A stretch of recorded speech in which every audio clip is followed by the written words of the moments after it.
და ბათუმში ესე დავდიოდი მატარებელში, მაგრამ ძირითადად აქ. აი ეს საისახა რამენაირად მუსიკალურ აფერადობაში მატარებლის თმა თუ არა? არა, მგონია, ახლა როკ მუსიკაში მაშინ ძველი უბნის სარდაფი სტუდენტებისათვის არამარტო კულტურული, არამედ სამყაროს ცენტრი იყო. საკუთარ სამყაროს მიწიდან 7 საფეხურის ქვევით ქმნიდნენ, ოღონდ ინსტრუმენტის გარეშე. ხონდა მაგი და ესეთი დახატული კლავიატურით. აღიქავდით, რომ ნოტები აღქმის სამყაროში. კი, თუ რაღაცებს თუცა სვენა კარგი მქონდა და შენაგანისმენა. აბსოლუტურად სვენა არ მქონია. სტუდენტობამდე იოსებ ბარდანაშვილისათვის იყო ბათუმი მშობლიური ქალაქი. ახლა ისრაელში ბათიამში ცხოვრობს.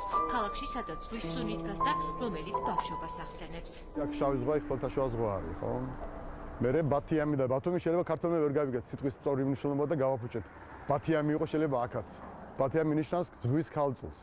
შეიძლება ბათუმი ზღვის ქალწულია, ხო? ხატვის ოჯახში დაბადებული მუსიკით მხოლოდ სკოლის ასაკში ისიც შემთხვევით დაინტერესდა. გამოცხადა ვინც კი მოვა სასულიერო ორკესტრში, ბოლო ორი გაგვთელინა თავისუფალია, პირველი მე ვიყავი. ბოლო ფიზიკა იყო და ცოტათი ახლო კავშირი ფიზიკასთან არ მქონდა ესეთ პირდაპირ კარგი მეგობრული კავშირი ასე ვიტყოდი. აქედან გამომდინარე მივედი და შემირჩიეს საყვირი. საყვირი დღემდე მისი საყვარელი ინსტრუმენტია.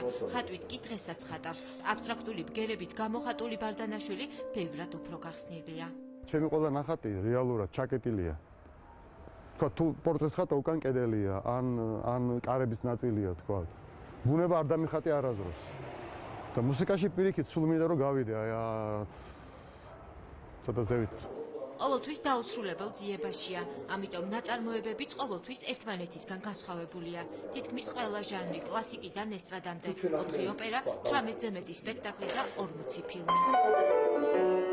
თბილისში ხშირად ჩამოდის, ამ დროს ცდილობს მასტერკლასები ჩაადაროს, უნდა მომავალ თაობას ჩარჩოების დამსხვრევაში მოეხმაროს.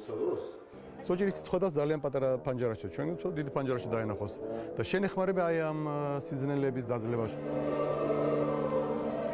1986 წელს შექმნილი მწუხრის ლოცვანი პირველად თბილისში აჟღერდა. შერეული გუნდისთვის და სიმფონიური ორკესტრისათვის მუსიკა სახარების, დაო დეძინისა და გებიროლის სიტყვებზე შეიქმნა. იშვიათად იყენებს ეროვნულ მოტივებს, თავადაც ბევრი რამ აქვს სათქმელი. არ გავხსნი ამ საიდუმლოს, დარჩეთ ამ საიდუმლოს უკან. ისე რა თქმა აბსტრაქტულია. ბგერებია ეს ხო, აი.